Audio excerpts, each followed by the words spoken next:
Good morning. Today we are in Åndalsnes and we've got something exciting booked, haven't we? We're going on the golden train. We've got a golden ticket that's on Giles's phone and isn't golden. No, I haven't got a golden phone. Yes, we're going on the golden train, which is a scenic little run through. Yeah. That cost us 1,300 Norwegian kroner, which is about £96. Ambassador was doing that as a trip as well, and we'll show you how much that is right here. But first, because that's not until 12:30 or, well, about 10 to 1, I think it is, we go for a little walk around Åndalsnes. Yeah, I have been here before. I went kayaking here last year. That costs around £100 with your ship tour, unless you can get it independently cheaper. I'm not sure about that. Probably wouldn't be much cheaper though. No, I don't think it is. But by the golden train, by the station, there is a board giving you 4 walks that you can do in Åndalsnes, and we are going to try and find the beach. I didn't even know there was a beach here. It's not beach day because it is rather cloudy and it's a little bit showery, but even so, it is still stunning. It doesn't matter what the weather is like here. Last time I came, it was a bit murky, but it's just a really stunning location. So let's go and see what we can see. Right, let's go to the beach. I'll get my shorts.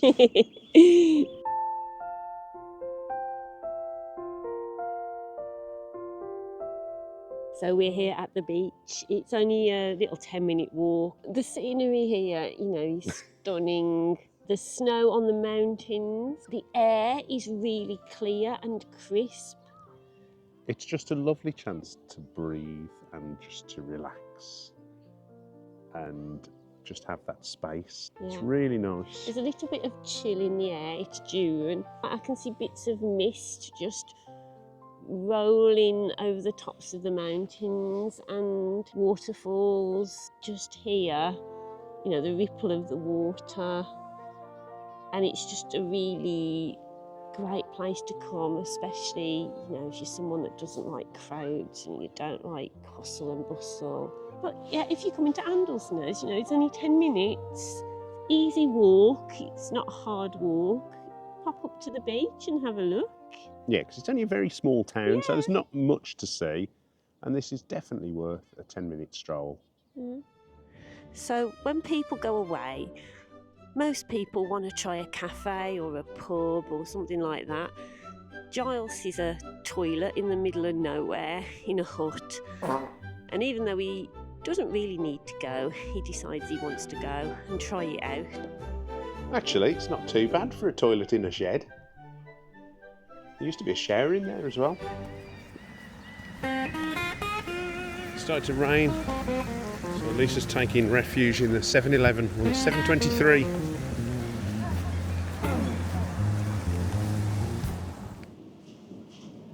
So a can of Guinness works out at about £3.65, which isn't awful, but it's more expensive than it is back home.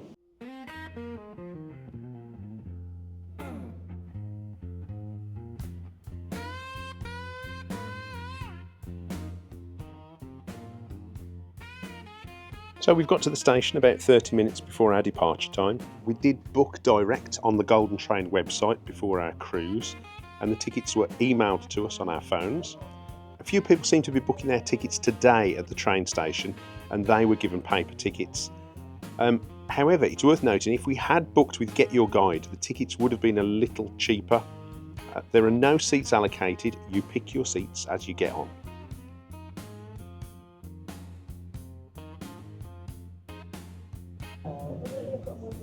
So following the advice that we get on YouTube, because we follow everyone's advice on YouTube, we're sitting on the right-hand side of the train, which hopefully will have the best views. As long as the fog and the clouds doesn't come down and obscure our view, but it's looking all right at the moment. I will be your guide on this journey to Bewley, which will take about an hour each way.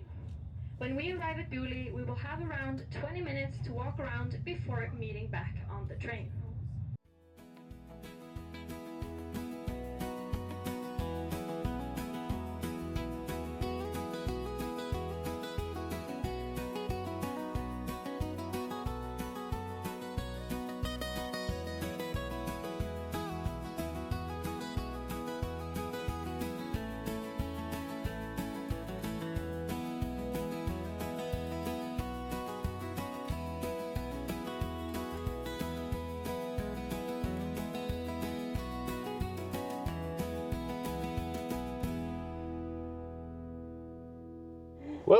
we've come all the way to Bewley on the Golden Train and we sat swinging on a swing, if you're wondering why things are going up and down. That was a beautiful journey. It was. Supposed to be one of the, if not the most scenic routes, Wasn't it according to the Lonely Planet. Voted the most scenic route in Europe, I think she said. When you get here, there doesn't appear to be a lot at the place that you get dropped off at. You're only here for 20 minutes though. I think it's just a case of stretching your legs, isn't it? Yeah, it is just a turnaround point. We found a little playground and we're having a little swing.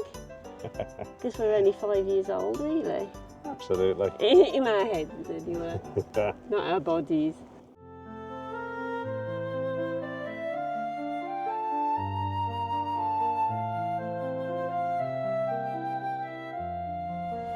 So we're outside the mountaineering centre now, which is right by the ship.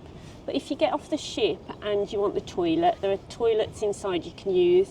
There's also free Wi-Fi in there, and we've just had a cup of coffee in there. Cost around £5.50, I think, didn't it? Yeah, £6, something like that for a cup of coffee. But it was very nice, and I really needed it because going on that train, it's quite warm, I thought, and the sort of tilt of the train made me so sleepy. I could have got off that train and fallen to sleep on the pavement if I hadn't have had a couple of shots of caffeine. It was a double shot, wasn't it? I needed it, I tell you. And now we're just considering whether we've got time to go up in the cable car, aren't we? Yes. It's about 20 past 4. We're not leaving till 8 o'clock, so we'll go and see what the setup is with the cable cars. Yeah, and if we're going to do that. We've got the tickets for the cable car, the gondola, and they were 560 krona each, which is about this much. Come on. Oh, and they go, tell them how often they go, every hour, on the hour and every... Oh, and they go on the hour and every half hour, so we've got 11 minutes to go, probably 10 minutes now. So let's head on. We're waiting to go. It's a couple of minutes till the half hour slot. Lisa's not a fan of cable cars. I'm not. They scare me, to be honest. It's that feel of plunging to your death on the side of the mountain. Yeah. I don't mind aeroplanes or ships. I'm okay with that. But there's something about cable cars. Yeah, it's the cable, isn't it? I'm not going to mention what would happen if the cable snapped. Because Lisa would get quite upset. But we think we've done this the right way round because it's now 4:30 and most people are back on the ship now, so... It's a bit noisy, isn't it? Wasn't me. So let's go up.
Glad I brought my hat.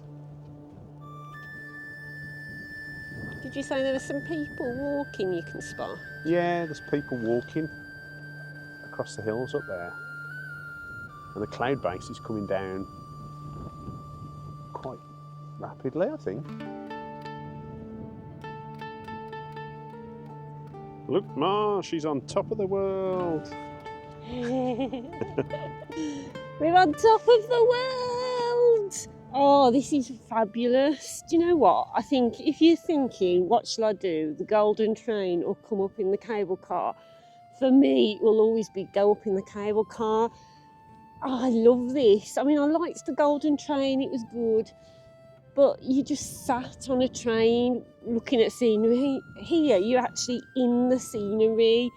You can feel the wind, you can feel the mist. Oh, I just love this sort of environment.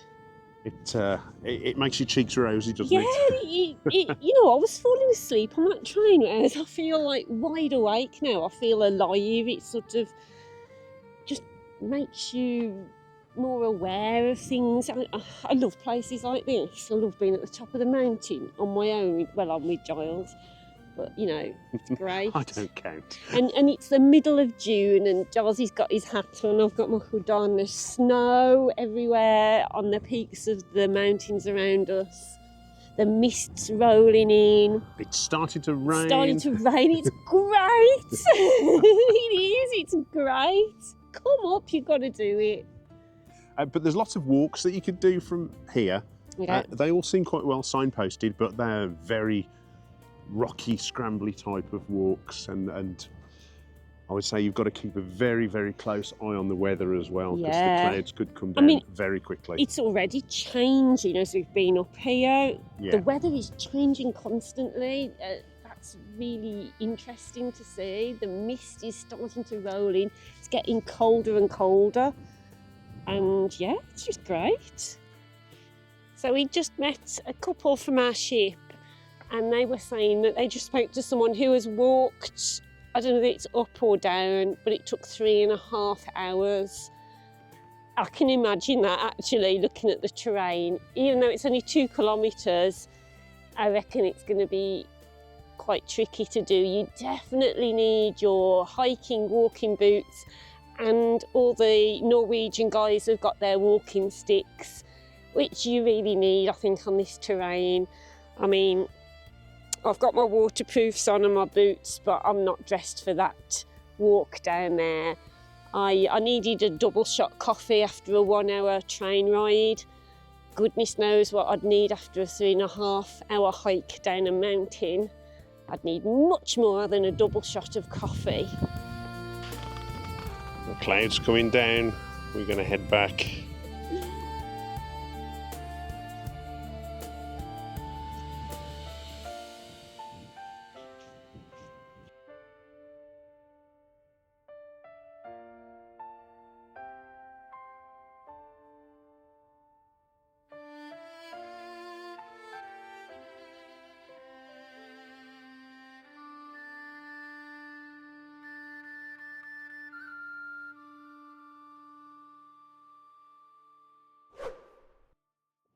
And look at this.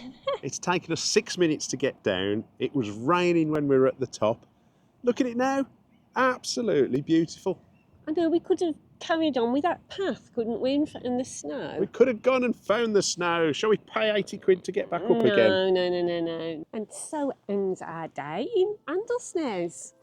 Oh, it's been really lovely, hasn't it? It is a lovely, lovely port. If you are thinking of a Norwegian fjord itinerary and this is on your list, it's a great place. There's quite a bit to do. My favourite definitely has been the cable car. How about you? Yeah, I think so. I mean, there were stunning views on the train, but after 2 hours you feel a little bit confined on there and you want to get out into the open spaces, which is what we did on top of the mountain. So that was lovely. And the scenery is just spectacular. And we're going to enjoy the sail away, aren't we? We are. So thank you for joining us today. If you've enjoyed it, please consider giving us a like, drop us a comment. Have you been here? What did you think of it? And as ever, thanks for watching, guys, and we will see you next time on our adventures in Norway. Take care. Bye. Bye.